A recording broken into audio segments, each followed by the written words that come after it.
ये उन भक्तों के लिए जिनका स्वभाव अच्छा नहीं है, जिनका व्यवहार अच्छा नहीं है, जिनके विचार अच्छे नहीं है, वो भक्त बहुत ध्यान से सुनिएगा इस कथा को। तो पुणे के पास में एक गांव है पुरंदरपुर, वहां पर एक ब्राह्मण रहते थे। स्वरूप ब्राह्मणों का था पर स्वभाव वैश्यों का। वैश्य मतलब हमारे बनिया भाई लोग, उनके जैसा उनका व्यवहार था। कैसा?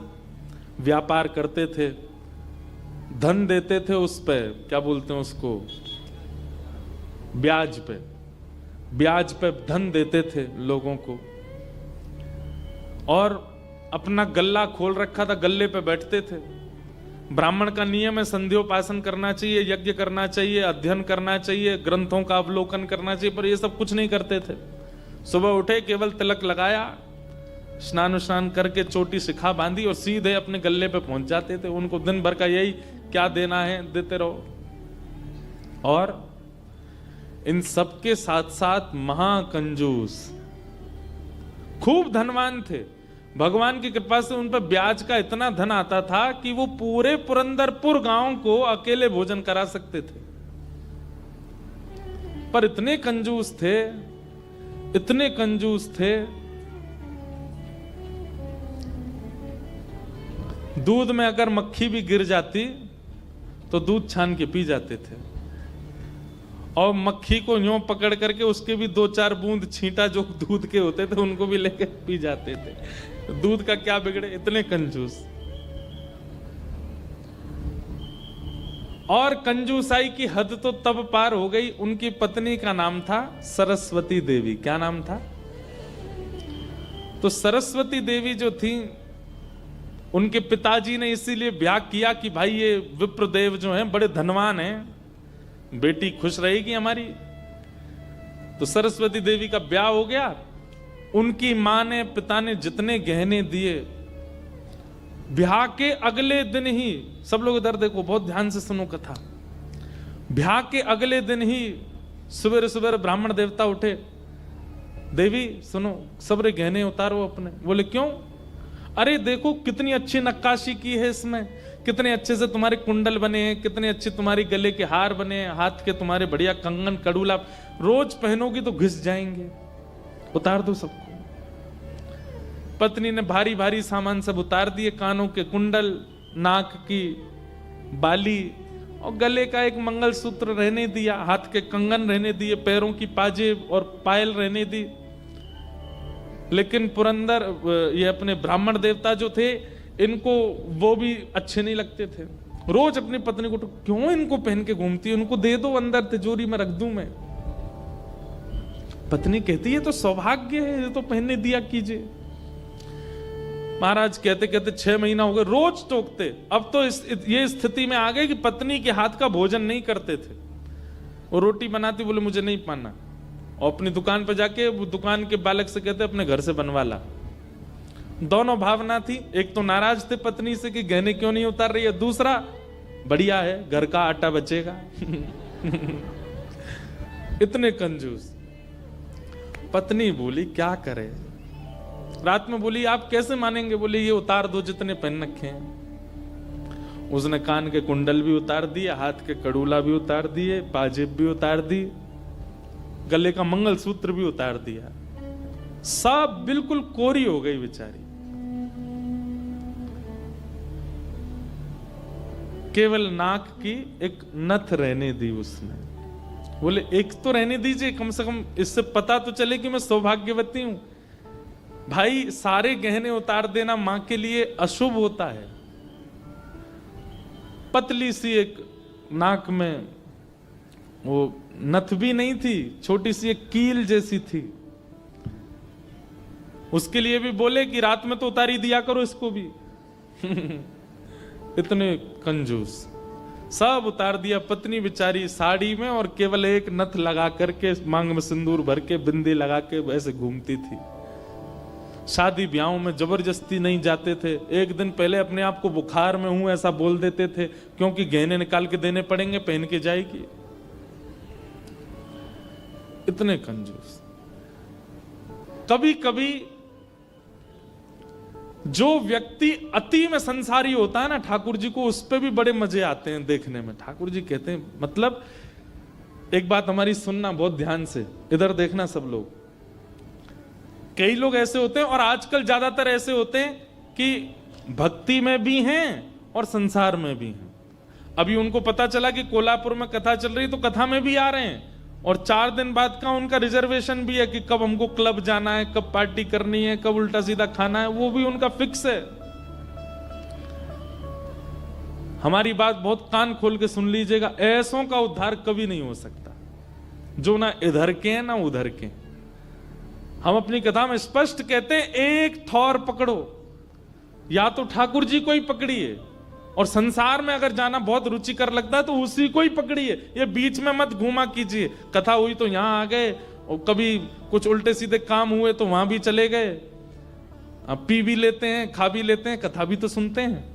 ऐसों का तो कभी उद्धार नहीं हो सकता। इसलिए एक ठौर पकड़ो, या तो वहीं के ही रहो, पूरे खाओ पियो आनंद करो, या फिर कथा के ही रहो। वैष्णव हो जाने का कम से कम इतना तो आप पालन कर सकते हैं कि जहां भगवत चर्चा नहीं है, जहां भगवदीय लोग नहीं है, जहां पर ऐसी व्यवस्था नहीं है, वहां से थोड़ा परहेज करो, वहां नहीं जाना है। आपको क्या पता कौन सी व्यवस्था, कौन सा भाव आपके चित्त को परिवर्तित कर दे। तो इसलिए हमारी प्रार्थना है, ये बीच के मत रहिए, इधर उधर घूमते रहते हैं, एक तरफ जाइए, एक तरफ पकड़िए। संसार अच्छा लगता है तो पूरे पूरे जाओ वहीं पे। तो कभी कभी ठाकुर जी पूरे पूरे संसारियों पे भी ठाकुर जी रीझ जाते हैं। ठाकुर जी बोले, भाई ये ब्राह्मण देवता बड़ा बहुत अच्छा लग रहा हमको। क्यों? बोले इतना कंजूस तो हमने कभी नहीं देखा है, बहुत भयंकर कंजूस है। ठाकुर जी का मन आ गया उस पर। अच्छा, जो पत्नी थी ना सरस्वती देवी, वो बड़ी भक्ता थी, वो तो नाम जप भी करती थी, वो दर्शन करने के लिए भी जाती थी, लेकिन ये नहीं जाते थे उसके साथ। वो अपने माता पिता के मायके जब जाती थी, मायके वाले लेके जाते थे उसको दर्शन कराने, ये तो कभी नहीं लेके जाते थे, तो कंजूस थे, खर्चा होगा। और मायके भी खुद नहीं लेके जाते, इनके भाइयों से बोल देते तुम्हें ही आके ले जाओ, उसमें भी खर्चा ना हो मेरा। सोचो कितनी ऊंचे लेवल के कंजूस। तभी ठाकुर जी का मन आ गया इस पे, तो इसको देखूं मैं एक बार। और हमारे श्री पंडरीनाथ भगवान, श्री विठल भगवान एक दीनहीन से ब्राह्मण का रूप धारण किया, फटी सी धोती पहनी, कुचैली मैली सी कुर्ता पहने, और पुराना काला सा जनेऊ धारण किया, और महाराज ऐसे तिलक सा लगा करके बिल्कुल दीनहीन, झुर्रियां पड़ रही हैं मुखमंडल पर, और ऐसे हाथ जोड़ते भय इनके दुकान पर पहुंच गए। रूप रंग देख करके ही पहले तो ब्राह्मण देवता समझ गए, बोले अरे ये और आ गया, ये कुछ देना वेना तो है नहीं, मांगेगा। कहो तन पे नहीं लगता, चल दिए कलकत्ता, क्या करने आए हो? ठाकुर जी बोले बहुत गरीब ब्राह्मण हूं मैं, मेरी बेटी का ब्याह होने वाला है, अपनी पुत्री का ब्याह करना है मुझे, और मुझे ब्याह के लिए थोड़ी व्यवस्था चाहिए धन की। आप तो बहुत बड़े धनवान सेठ हैं, कृपा कर दीजिए ना, कुछ दे दीजिए मुझको, मैं अपनी बेटी का ब्याह कर दूंगा और थोड़ा ठीक हो जाएगा। या तो धन दे दीजिए, नहीं तो कुछ सामान दे दीजिए, सामग्री दे दीजिए, मैं उसी से कुछ ना कुछ तो व्यवस्था करूं। तो ये जो ब्राह्मण थे ना, ये जबरदस्ती रफू की हुई धोती और कुर्ता पहन के जाते थे कि कोई मांगने वाला आ जाए तो उसको दिखा दूं, देखो मेरे खुद के कुर्ता फटे, मैं तुमको कहां से दूं। तो ठाकुर जी को दिखाने लगे, देखो मेरी धोती यहां से उधरी हुई है, मेरा कुर्ता यहां से फटा हुआ, कैसे तुमको दूं, मैं खुद नहीं अपने नए खरीद पा रहा, तुमको कहां से दूं भाई। ये सब तो केवल बाहर का दिखावा है, मेरे पे कोई पैसा वैसा कुछ नहीं है, दूसरों का धन ले रखा है मैंने। भैया चलते बनो, कहीं और जाओ, किसी और से मांगो, भगवान करे तुम्हारी बेटी का ब्याह बहुत अच्छा हो। बोले मुझे या तो धन दीजिए, नहीं तो मैं यहीं बैठा रहूंगा। ठाकुर जी जिद पे आ जाएं तो उनको कौन हटावे। ठाकुर जी वहीं बैठ गए द्वार पे, बोले मुझे धन दो, ऐसे तो नहीं जाऊंगा, मैं आपके दर पे आया हूं, कुछ तो लेके जाऊंगा, मेरी बेटी का ब्याह है। अंत में हार करके ब्राह्मण बोला, देखो मैं ऐसे नहीं देता हूं, कुछ लाओ, मेरे पास गिरवी रखो, पैसा ले जाओ, और जब पैसा हो जाए तो पैसा देके अपना सामान ले जाना, तुम पे है कुछ देने के लिए? ठाकुर जी बोले, मुझ पे तो कुछ भी नहीं है, मुझसे कुछ काम करा लीजिए दुकान में, मैं ये कर दूंगा, आपकी साफ सफाई कर दूंगा, इतना कर सकता हूं, उसके बदले कुछ दे। बोले उसकी जरूरत नहीं है, सब है नौकर चाकर मेरे पास, मैं तुम्हें बस इतना कह सकता हूं, कोई मूल्यवान सामग्री दो, पैसा ले जाओ, और जब पैसा हो जाए तो पैसा वापस दे के सामग्री ले जाना। मतलब इतना भी दान नहीं कर सकता मैं।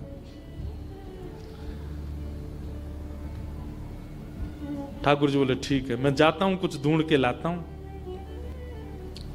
ठाकुर जी भी इतने खेलते हैं, ठाकुर जी जैसा खिलाड़ी नहीं है दुनिया में, इतना बड़ा खिलाड़ी कोई नहीं हो सकता। ठाकुर जी गए उस ब्राह्मण देवता के घर, और घर जाकर के द्वार पे खड़े होकर रोने लगे। इतना रोए, भीतर से सरस्वती देवी निकल के आई।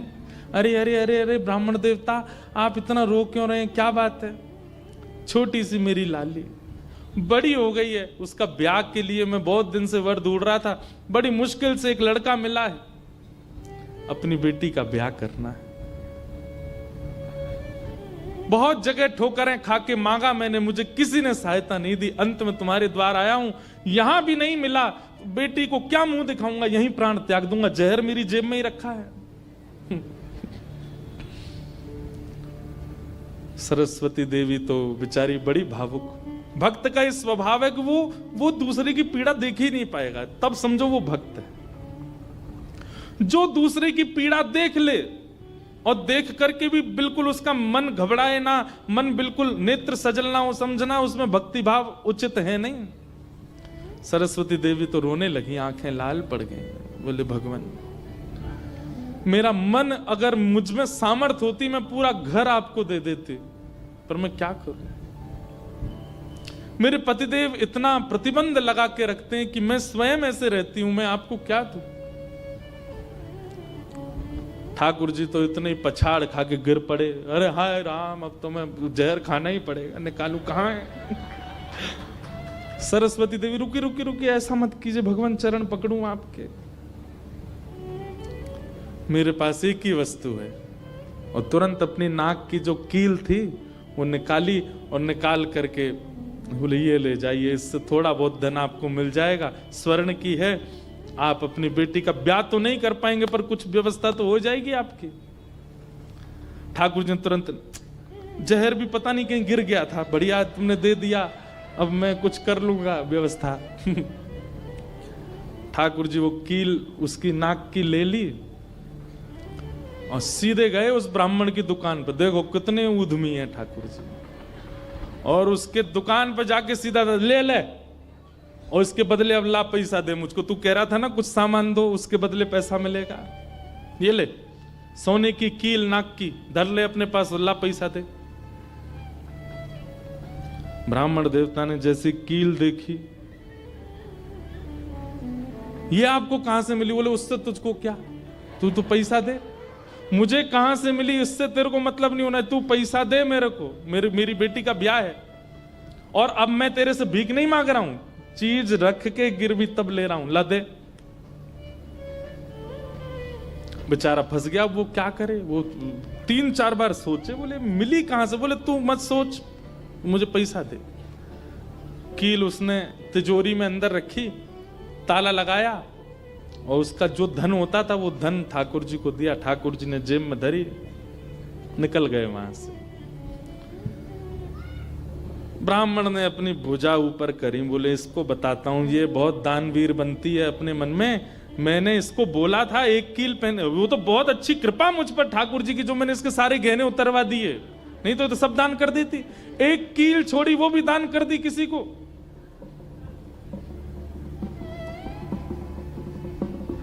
पहुंच गए। अब यहां वो ब्राह्मण जा ही रहा था अपने घर, उससे पहले दुकान का जो मुनीम था वो बेचारा सरस्वती देवी को बहुत मानता था, कभी कभी सहायता कर देती होंगी उसकी।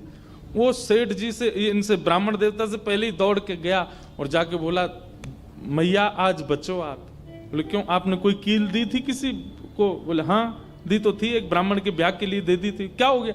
उसने जाके वो आपके पतिदेव को ही दिया और बदले में ले गया पैसा। सरस्वती देवी, हाय नाथ अब नहीं बचूंगी, वो तो बहुत डांटेंगे।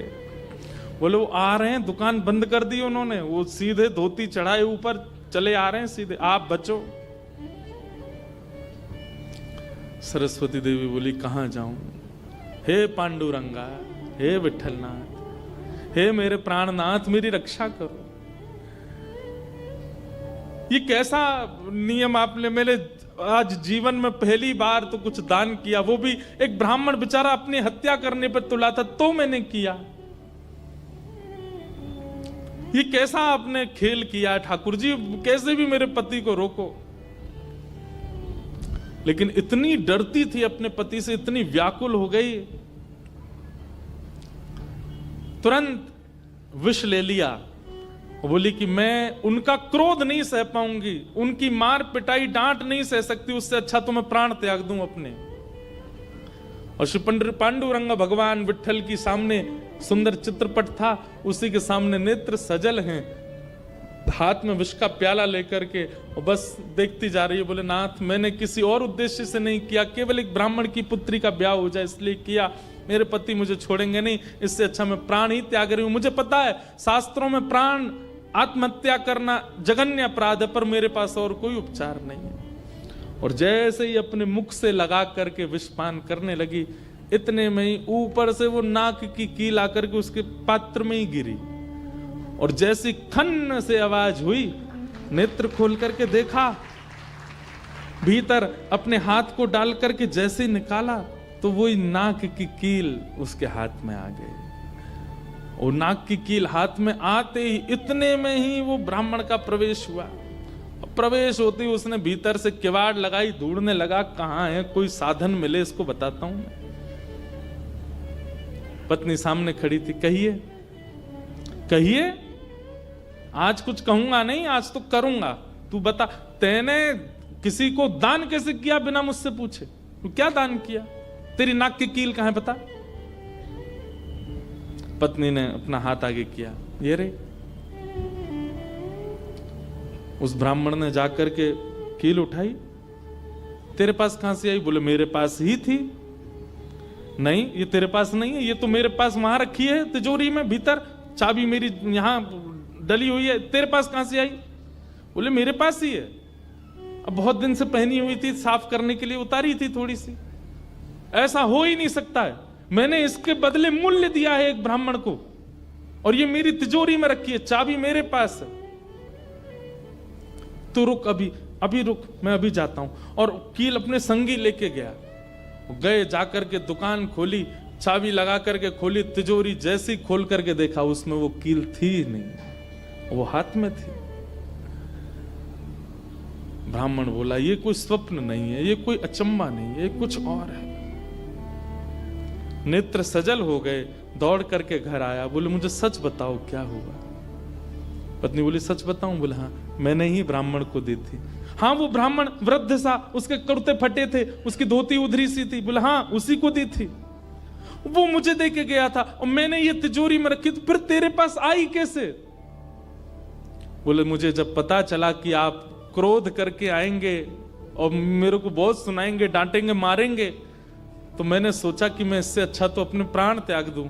और मैं पांडुरंग के सामने रोते हुए विष लेकर के हाथ में पीने को हुई, इतने में ही आपका घुसना हुआ और ऊपर ना जाने कहां से वो नाक की कील आकर के इसमें गिर पड़ी।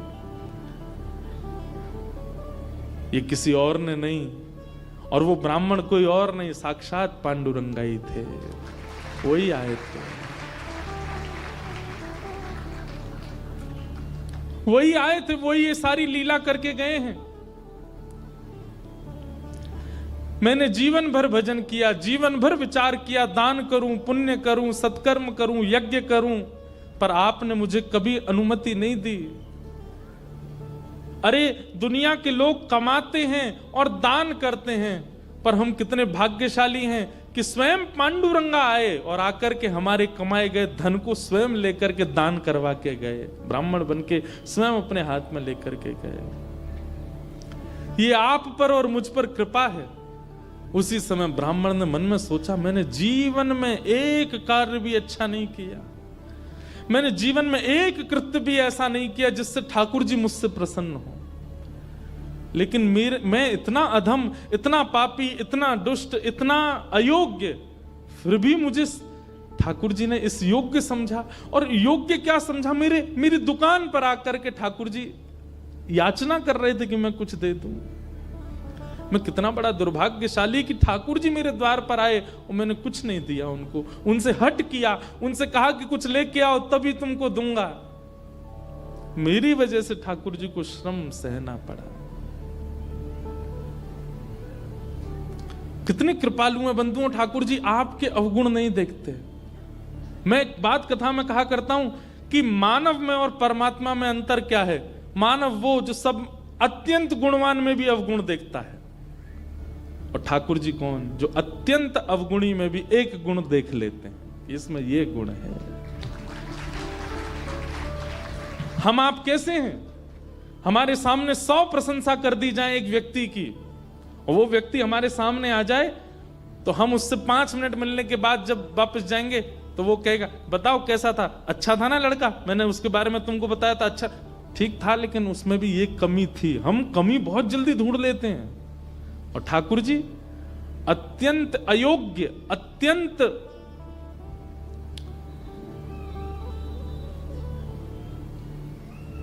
विचलित व्यक्ति में भी एक गुण खोज लेते, इसीलिए वो ठाकुर जी। उसी समय उस ब्राह्मण देवता ने विचार किया कि अब किसके लिए जीना है। अपनी दुकान बंद कर दी, दुकान को बेच दिया, घर को बेच दिया, और पत्नी के साथ आ गए श्री पंढरपुर। और पंढरपुर में विठल भगवान के आगे आकर के बहुत रोए, याचना करने लगे, नाथ मेरे दुकान पर आप खड़े हो गए आकर के, और मैंने आपको इस प्रकार से दुत्कार दिया, इस प्रकार से आपको कर दिया। बहुत रोए।